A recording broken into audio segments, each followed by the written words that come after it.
My name's Dan Blazek. I'm at the recorded sound section at the Library of Congress. I'm interested in comedy history primarily. I'm going to talk about Richard Pryor and his Laff recordings. How's the sound? Can you? All right, good. So let's do this.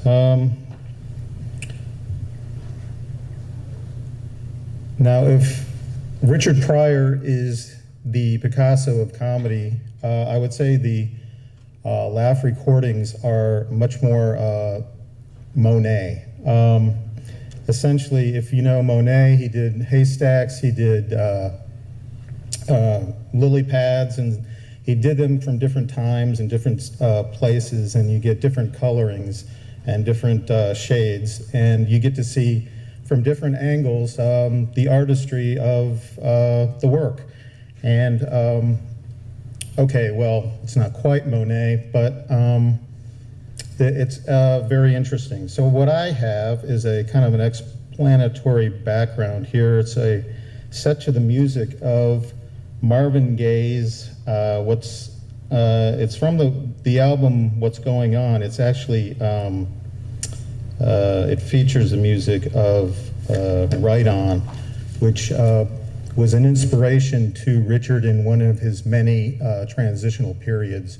At this point, he had gotten into Malcolm X in his writings and made friends with Huey Lewis in Berkeley area. And this was after he did the mainstream commercial success of Ed Sullivan as well. But I was kind of inspired. If you lived through the 70s, you cannot forget Richard Pryor, and I miss him actually, as just somebody who just you know, he was totally rebellious on just about every level. But I will I have a feeling I'm going to go over my time, as short as it is at this point, but I will take Mike Beale's biography. Richard Pryor was a man who went around telling the truth and making people laugh. He burned himself up, and I'll leave it at that at this point, but actually the Laff recordings, okay, something's wrong. Okay, there we go. The Laff recordings cover his early life. I'm not going to get into his second part of his life, but let's go ahead and do this. I'd like to start off my show by talking about myself, because I'm pretty interesting. And yeah, I am. I'm from Peoria, Illinois. Yeah, if that means anything to you. Usually, entertainers name their hometown, man. People flip out, you know, like Brooklyn, yeah, okay, you know. Peoria, I said, you know, last night somebody threw up. That was it. So they get sick, you know. Peoria, and whatever you think when you hear the name, that's what it's like.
used to have strange things about people. When I was a kid, man, I used to wonder, like, did the movie stars go to the bathroom? Did you ever wonder that? You know, like Tony Curtis?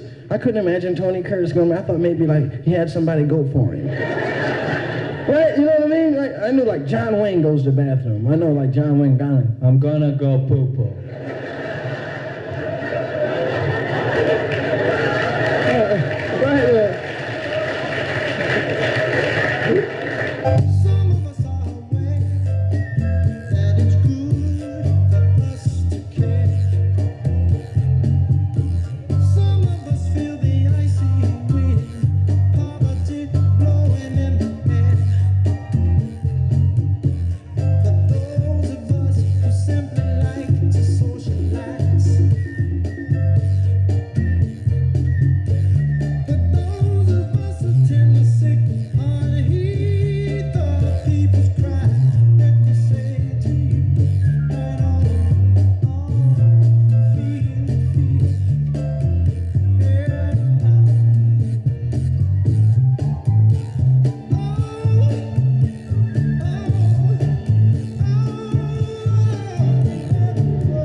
God personally.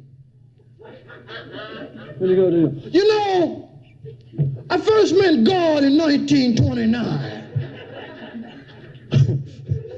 outside a little hotel in Baltimore. I was walking down the street eating a tuna fish sandwich. That's right, 1929, you eat anything you could get.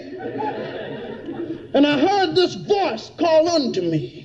And the voice had power and majesty. And the voice said, psst. And I walked up to the voice and I said, what? And the voice got magnificent and holy and resounded. And the voice said, give me some of that sandwich.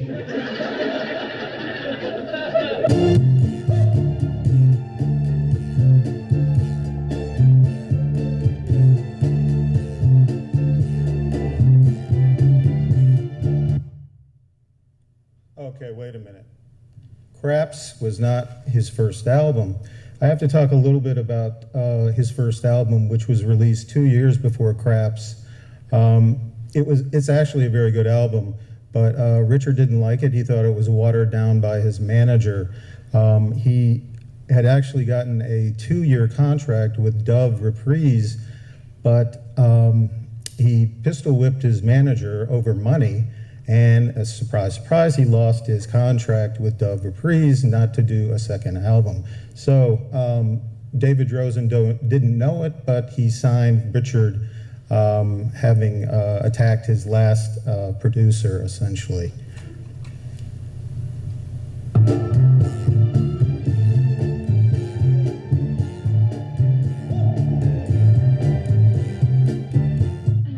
When you first recorded Pryor, how many albums sold that first year? You know, the very first year,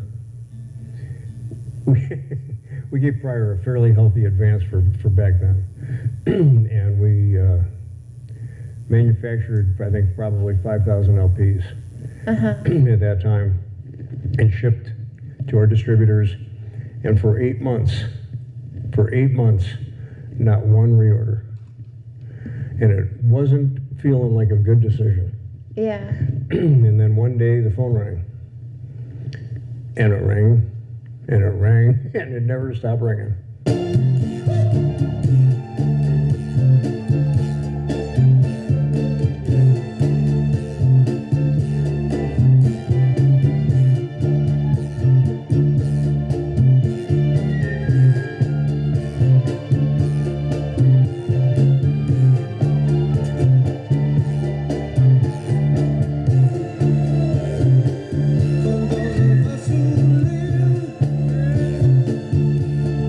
Pieces came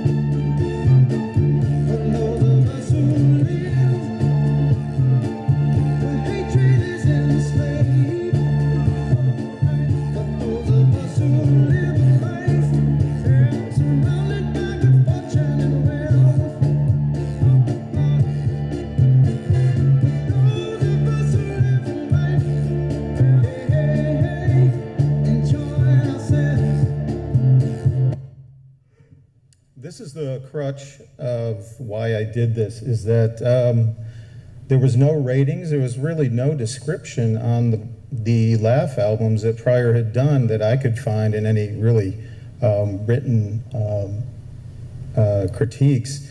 The Rolling Stone record guides did rate the Laff albums, at least initially.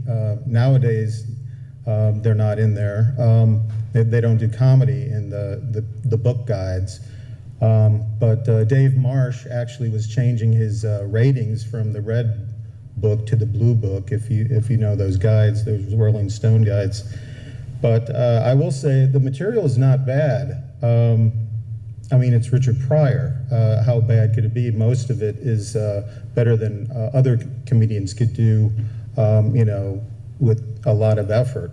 But the one thing that is true is that Pryor had a pretty short creative prime. It was from '67 to 1980, and most of the Laff records fall within that prime. These are very definite dates. The Walk-Off, which was begun his creative prime, where he was at the Aladdin Hotel and said, "What the F am I doing here?" and walked off. He saw the faces of Dean Martin and other celebrity luminaries in the audience, and he felt like he was just a robot trying to be who other people wanted him to be and not really finding his own voice. And that signaled the beginning for his creative attention. The end, of course, he was never the same after this, as after he spent a week freebasing and basically set himself on fire with 151 proof alcohol. He had been watching, it had been on the TV at least, they say, a monk had immolated himself, and I guess he was feeling enough self-loathing that he went down that path and then started running down the road. He was critically injured, but he came back, lots of support from his fans and the public, and but he was never quite the outrageous self, no doubt. So this creative prime of 12 and 3/4 years, Laff Records were recorded from 1966 to 71, at least the Pryor albums, and they cover the very early part of his prime and a little bit before. And it's interesting that we have this history, and it's pretty detailed history of what I would agree is our best stand-up comic ever in the U.S. Laff Records was guilty of essentially marketing this material as new material, new releases. They basically released their albums to be on the heels of his major league successes within movies and within his Warner Brothers records. So Are You Serious was marketed on Silver Streak in '77, even though it was recorded in '68. The Wizard of Comedy is on the back of The Wiz, '78. Insane on Stir Crazy in 1980. And Live was on Live in Concert in 1982. Pryor was so popular in the late '70s, other indie labels, including a Criminal Element, such as Tiger Lily, got in on the act, and they sprouted familiar unauthorized albums. This included Tiger Lily World Sound and Phoenix Audio Fidelity. Now, just a word about LA Jail and the Tiger Lily release, which was actually distributed by Roulette. And Roulette was run, as many of you know, by Morris Levy, who was a racketeer, essentially. This is how these albums were largely made, and David Drozen admits this as well, is that David Drozen only recorded Craps After Hours. He bought all the other tapes from essentially drug dealers who bought the tapes from club owners who who had recorded Richard with his knowledge. Richard would get extra money at the end of the show if he sold his tape to the club owners for drugs or money for drugs. And this is how a whole kind of a black market came about for the records. My own question is, how do you critique a genius if in fact Pryor was a genius? And I think he's got a lot of genius in him.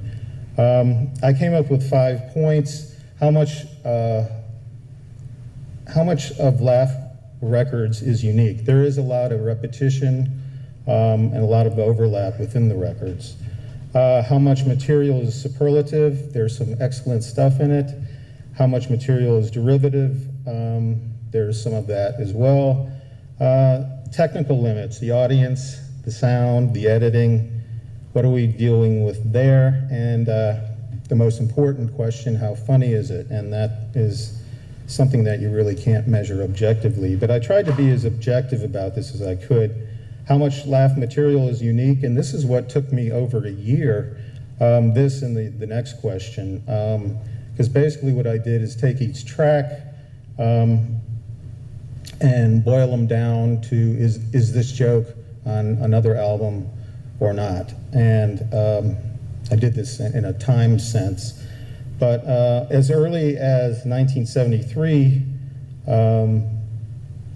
Laff began rehashing Craps. That was the only album they really had the material of. They split it 3 ways from 73 to 76 and put it on 3 other albums. Pryor Goes Fox Hunting, Down and Dirty, and the Richard and the SLA with Richard and Willie, who were ventriloquist act. And I'm not going to rate these because it really doesn't have any original material on it.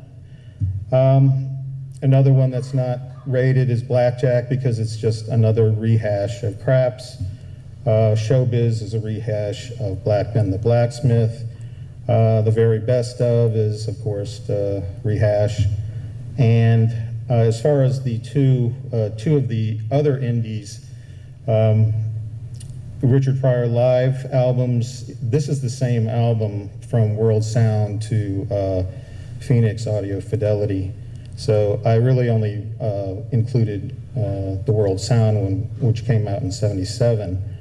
So what I did, as I mentioned, is to see if each joke does appear only on that album or it appears on other albums. So I came up with a percentage marketing, not marketing, but it went anywhere from 0 to 88%. That albums are not so much redundant, but they're different packagings and repackagings of the same material. So if you want unique albums, there's 4 that are over 50% unique and not reproduced on others. There's the In and Out, which I call the outrageous and insane, which are kind of experimental albums. Holy Smoke, which is one of my favorites, and Reverend Do Right, which actually won a Grammy Award, believe it or not, for material that was released 15 years after it was recorded. This is from the album Outrageous, and this is a portion of something that is original. You only found it on the Outrageous album. I like to watch the policemen beat up the people here, and they do it with good finesse. I got a ticket here. It's very funny to get a ticket because you know what to do when you get a ticket. I didn't know what to do. I walked out and I looked at the guy and said, thank you. Can I have one from a friend? Again, well, it's maybe not the best, but it's not bad. And it is original. It's only on that album. How much Laff material is superlative? Now, to do this objectively, let me tell you a story. Okay, there's things that have been written about how the Laff stuff is not that great, that it's all, you know, it's poorly recorded, etc. But I don't think Pryor thought so. He fought to get control of it all back in 1995 with the help of Jennifer Lee, his future and last wife. And they won. They got control of the albums, the master tapes, that is, back from Drozen. And they allowed 2 engineers to go through it, and essentially they pulled out what they thought was the best stuff from the Laff recordings and released this Evolution Revolution with the blessing of Richard. And supposedly this is how Richard wanted this stuff to be released. Now it's a 2 CD album, and okay, if they consider this the best of, why not compare what's on this to the actual Laff albums to see, okay, and again, this took quite a few nights to compare, but Steve Picorni and Reggie Collins also did the latest box set of No Prior Restraint, which was released a couple years ago. Steve Picorni died last year, so there's only Reggie Collins left.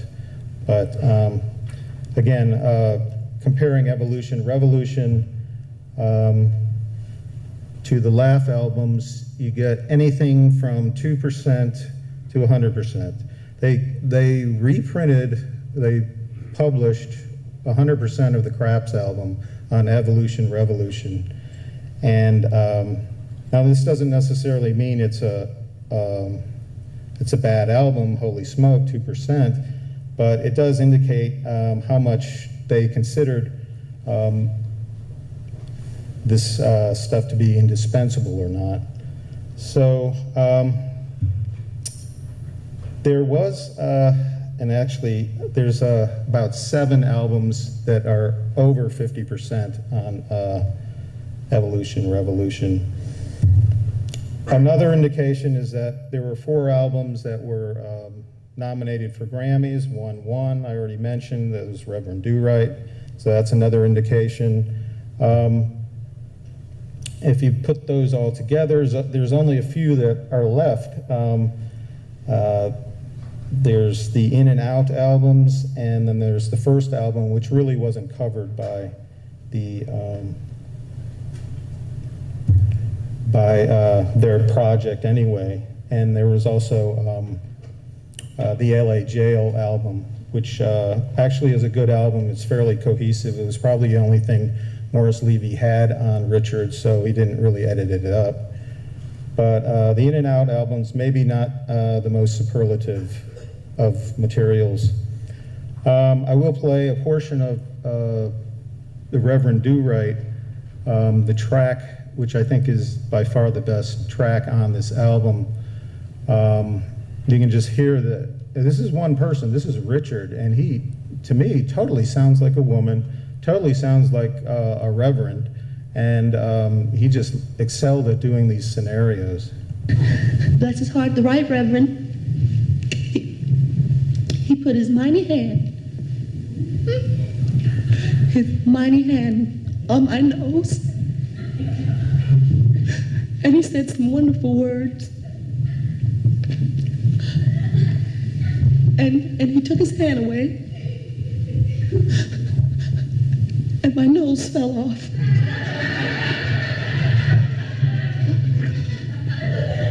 Thank you, Sister Carrie. Thank you very much. Touching stories like that always absorb me, make me feel clean and good. All right. Well, be that as it may. One thing that Richard did is after his albums were nominated, at least after the first time, he wrote an open letter to Variety magazine that said he didn't really want his albums to be voted for, and it was an open letter to Naris, actually, for Grammy, and that he felt like his 10-year-old material wasn't deserving of it, and this was after Billboard, Laff celebrated their 10-year anniversary by putting a big billboard ad out and saying how much they were glad to be in business. So it was kind of like a tit for tat kind of act. But how much material is derivative? One thing that he did suffer from in his early career was Cosbyitis, which he basically copied Bill Cosby a little bit too much in terms of meter, in terms of maybe the content. You can hear, I'm going to play a clip that plays both Cosby and Pryor, and you can compare. First part is Cosby. And I see little tiny hairs growing out my face. And I say, little tiny hairs growing out my face. I call my wife, come here, look at my face. She said, what? I said, come here, woman, look at my face. Hi, last week we were watching television. I heard a knock on the door. I said to my wife, That's Pryor. there's a knock on the door. My wife said, that's peculiar, 'cause we don't have a door. Anyways, what I did, I went through the albums again, checking for Cosby-itis-ish albums. I rated them 1 to 3. 1 is kind of minimal Cosby, 3 is high Cosby content, 2 is in the middle somewhere. He essentially excised his Cosbyisms around 68, and Cosby himself was amazed that Richard had done that so effectively, because he felt like he was copying too much as well. So the least Cosby albums are Craps, Wizard of Comedy, Holy Smoke, Black Ben, Who Me, and the World Sound album. The technical limits, the audience, the sound, the editing. Now, these can be quite variable on the Laff Records. I was fortunate to interview David Drozen, and this is kind of what he's had to say. I asked him about what his philosophy was in putting these together, and hoping that he'd have something really wise to say. But then he went to Stax, and then he went to Warner Brothers, and I had no control over it. The only thing I did was time my releases to coincide with the Warner Brothers release. When I knew there was an album coming out on Richard, I released an album. What was your philosophy on how you put those together? I didn't have a philosophy. I didn't have a philosophy. I just had the material and I made it work. So you kind of just cut them together and then you made some money, huh? That's kind of what it was. I see. And he made plenty of money. I mean. And he goes on to say that he definitely sent checks to his manager, who later kind of swindled him out of money as well. So it's an interesting business at that point. So I will say that just about all the albums have some kind of technical limit. Echoes, jarring edits, variable sound, hecklers, there's buzz, but and there's some that are choppy, there's a late arrival. Some have a distracting laugh in it, so you can't hardly concentrate on the jokes. But they're still all very interesting from somebody of his stature. I think this is still interesting material. One thing that also happened in the last year is that these were released digitally on iTunes and Amazon, which they hadn't been. So which again tells me that revolution is not the pure and not the ultimate expression of this material, is that people still want to see these albums as the old albums with the funky artwork.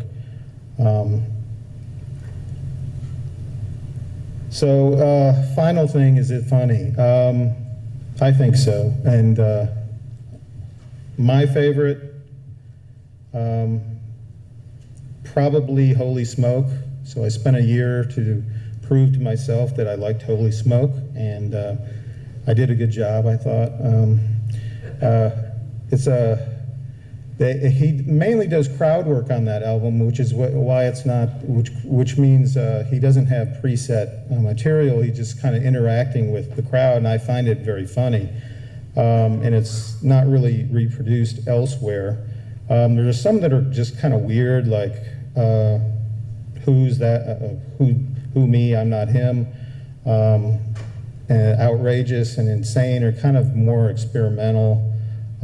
Insane actually must have the earliest material because there's a side on it that is completely, the jokes are much more like Shecky Green that he's telling, more than anything I've heard before.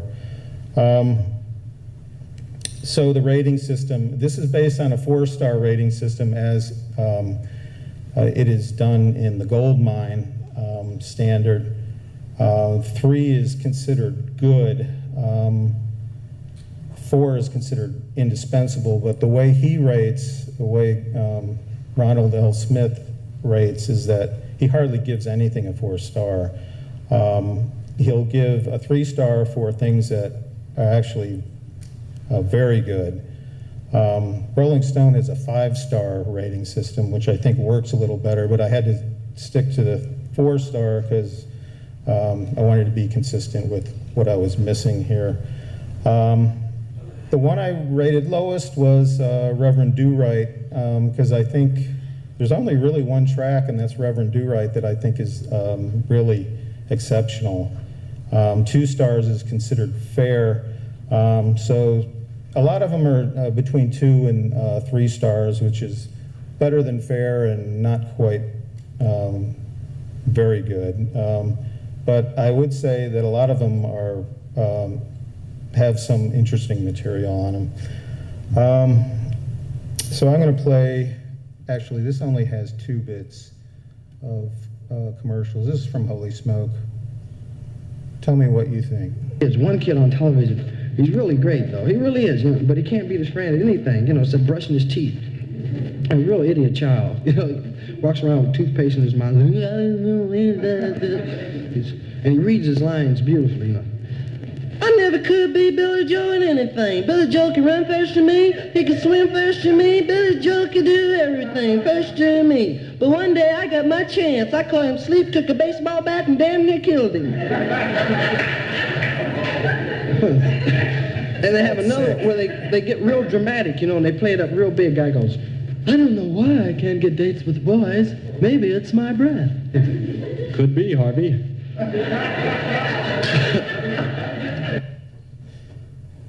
Was that funny? Okay, no response. The favorite album of David Drozen was Ben the Blacksmith. And there is some profound material on that album as well, but it kind of drops off on the second side. So where are we at here? My recommendation is that if you like this kind of thing, get Evolution Revolution because it has craps on it, the whole album. And if it has a good sampling of the other albums. If you like the other stuff, get some more of the, get Holy Smoke. And you can cherry pick on digitally now, so you don't have to buy the whole things. The family of Richard is interesting. He's got 5 kids and 4 different mothers of the kids. And his latest wife is not a mother of any of these kids. So there's like a kind of definitely a contention going on there. But there's been a lot written that David Drozen didn't get along with Richard, et cetera. But there's actually kind of no proof of that in terms of David actually didn't get along with his father.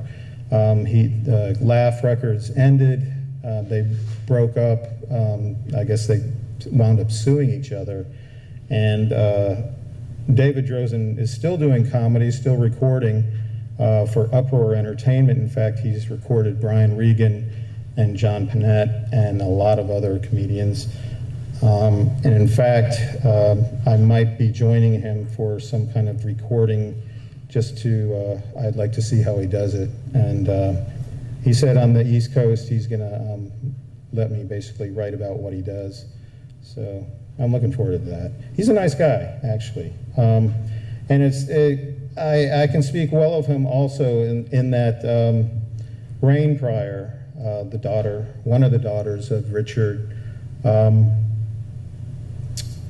she's a comedian, and she recorded for Uproar Entertainment. Drozen recorded her, and they have no problem with each other. I'm going to send this off in a very diversity-friendly way. I'm going to play Rain Pryor's track here, and that I can play the censored or the uncensored version. It's got one F-bomb in the uncensored version. Which one do you want to? I'm looking at. Uncensored. Gene? I make the call?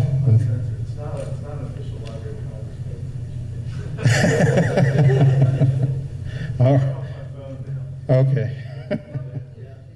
Sponsored by the Library of Congress. All right.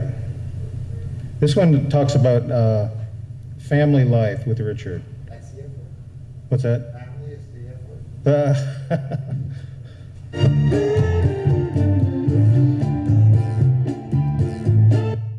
That's not what I wanted.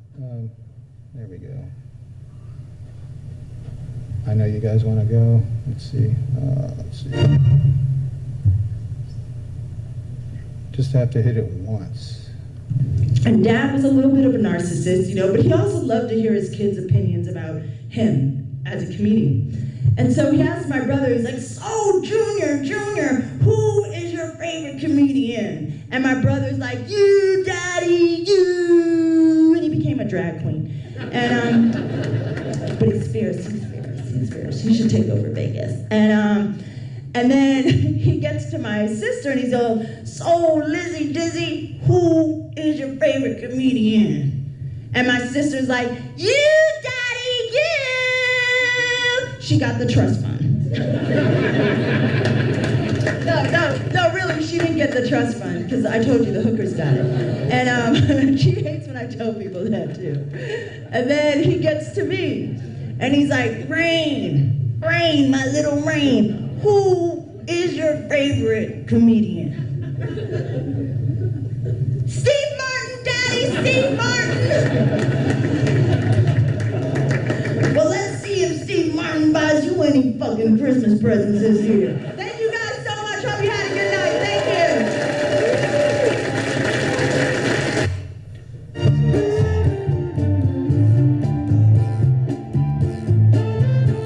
There is a Richard Pryor movie coming out next year. It's going to have Eddie Murphy, and Oprah, I think, is playing his grandmother.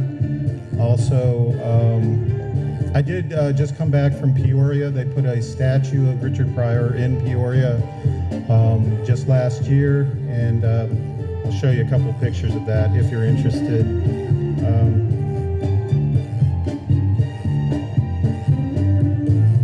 That's where his house used to stand, but they put the bridge right over it.